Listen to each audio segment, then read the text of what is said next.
I'm Akira, and you're watching Dante's Boxing Nation.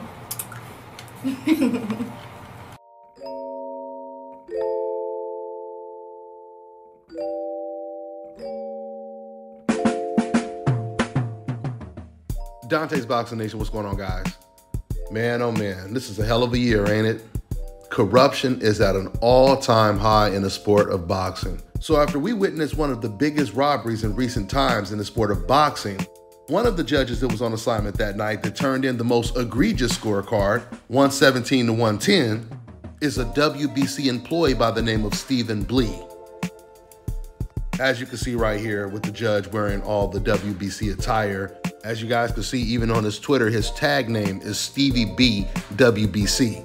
Now it's very important to note all three boxing judges were Mexican. And for those of you guys that are new to the sport of boxing, the WBC is a Mexican-based organization, which clearly made this situation a conflict of interest. But the WBC judge is doing something that you rarely see anyone in boxing do, which is take accountability and admit that they were wrong in their scoring. I mean, even the racist judge, Gloria Martinez, never apologized, and she actually got suspended because of some extremely racist tweets that were discovered on her Twitter account about black people, of course. Matter of fact, if you go to Google right now and just Google racist boxing judge, she is the only one that pops up. She is officially the poster child of racist boxing judges. And understand this, guys, like I always tell you, boxing is a sport based on race, nationality, and pride. She's not the only racist boxing judge. She was just dumb enough to admit how she felt about black people on a public forum. Because see, a lot of racist people, they surround themselves around so many other racist people that they start to normalize being racist to black people. They start to feel it's not even being racist. They try to convince themselves that everyone feels this way. So if everyone feels this way, it can't be considered racist. But they always get a hell of a wake-up call when they put that shit out there for everyone to see. And people find out who that person really is. And for those of you guys who don't know, she's another judge that was involved in a massive robbery this year, and she had the widest scorecard as well. That was the Michael Fox versus the Gabriel Maestre fight. So since we are talking about this judge, Gloria Martinez, I want to ask my Mexican viewers, because I often see them saying, hey man, I don't want to hear about race. Why do you have to talk about race? Why does everything have to be about race? Do you guys think this should be addressed? A racist judge scoring boxing matches? We know what time it is. So getting back to the recent scandal with boxing judge Stephen Blee. So after these boxing judges received so much backlash, Stephen is the only one that comes out and he actually apologizes for his poor performance. That's what he called it. A poor performance when it comes to scoring that card. He actually blamed it on him not being able to see all the action as he was scoring the fight. He talks about cameramen being in his way, etc., etc.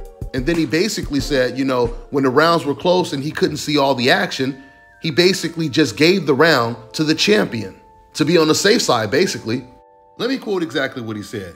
He said, I have watched the fight and thoroughly analyzed it. The 117-110 score is not accurate and does not represent the actions in the ring. I feel I have let down my federation, the NABF, my organization, the WBC, and most importantly, our sport and the fighters inside the ring. I would like to share my thoughts publicly on the specific conclusions I have reached, important topics regarding judging in boxing. Close rounds. There were a few very close rounds in the fight, and I made two mistakes. Not to score 10-10 in 2 rounds, I felt there was not a clear winner. Now pay attention to this, guys. He says scoring those to the champion, giving him the benefit in the close actions. He's saying that these were his 2 mistakes that he made in the fight, was giving the champion the benefit of the doubt because he was the champion. That is not how you score a fight, guys.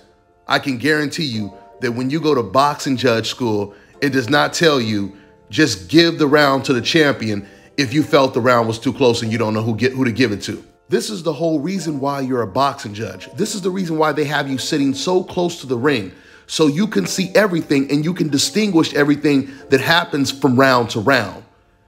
If you notice that one person is landing a clean jab and there's nothing else going on, you're obviously going to give it to the guy who's landing clean jabs if the other guy is not landing anything. That's just common sense. You're supposed to have better eyes than the spectators do. That's why they give you that job.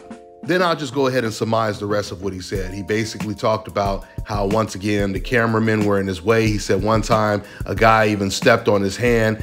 You know, he was having a real hard time seeing some of the action. But at the end of the day, he still had Oscar Valdez winning the fight. I'm gonna tell you guys right now, for a judge to admit that he couldn't see what was going on, and he made the mistake of giving rounds to the champion just because he was the champion and the round was close, on those grounds alone, this fight should be declared a no contest. The WBC, they have no integrity. They are destroying the sport of boxing, and there needs to be a serious investigation into the WBC. From these made-up franchise belts that they're creating just to protect certain champions from dangerous black mandatories like Devin Haney and Jamal Charlo, allowing their fighters to fight after testing positive for PEDs, but suspending black fighters like Willie Monroe, who tested positive for a PED,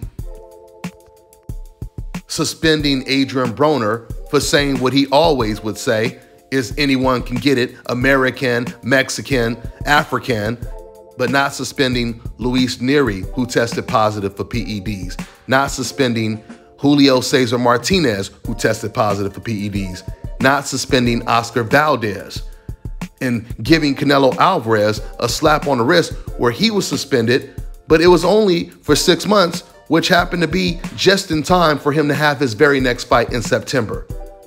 This is the corruption that's going on in the sport of boxing. And I didn't even mention increasing the levels of clenbuterol. Because Canelo Alvarez tested positive for the PED clenbuterol, the WBC president, he decided to increase the levels of clenbuterol in testing. So there's no way you're going to fail the test now, which means that the WBC didn't make this decision. It's possible that Canelo would have tested positive for his last 3 fights, putting fighters' health at risk. So he's encouraging fighters to actually cheat, to have an edge when they go into the ring. This is what's going on in the WBC, guys. And that's only the things that we have seen that has come to surface. Imagine the corruption that we don't even know about that's behind closed doors, guys. You know, when there's smoke, there's fire. And I bet you this fire is way bigger than we think. That's all I got for now, guys. I'm on to the next one. What's up, everybody? This your boy Tonyflowflownice. Hey, make sure y'all go download the new album at www.shelltown5records.com. That's www.shelltown5records.com. Flames is all we got.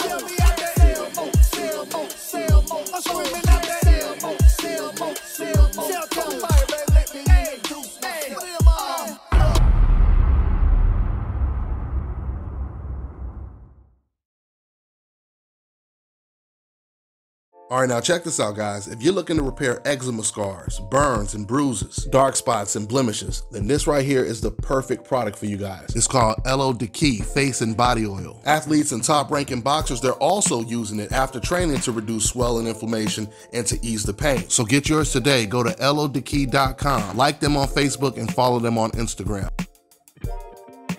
Get ready to take your striking game to the next level with the Focus Ball.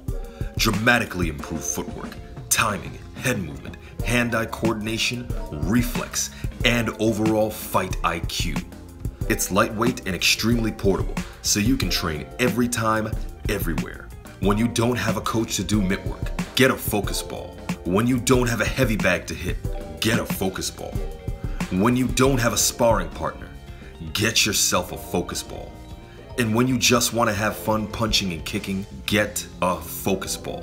When you train with the Focus Ball, you train your eyes and your brain to read punches so that you can hit and not get hit, making this very simple device a must-have for all combat sports athletes and enthusiasts alike. So if you want to take your striking game to the next level, don't wait. Get the Focus Ball now. Well, ladies and gentlemen, this is the big day. SMPs at Scout Carolinas. I need a real restoration. This is my makeover right here. So, Fellas, I've got some great news for you. If you've lost your hair or have a receding hairline, the time has come when you can finally get your hairline back through a process called scalp micropigmentation. So here's how it works. It's a hair tattoo that replicates the look of your hair follicles when you have fully shaved it down. So to get this hookup, make sure you follow and contact my man Scalp Carolinas on Instagram.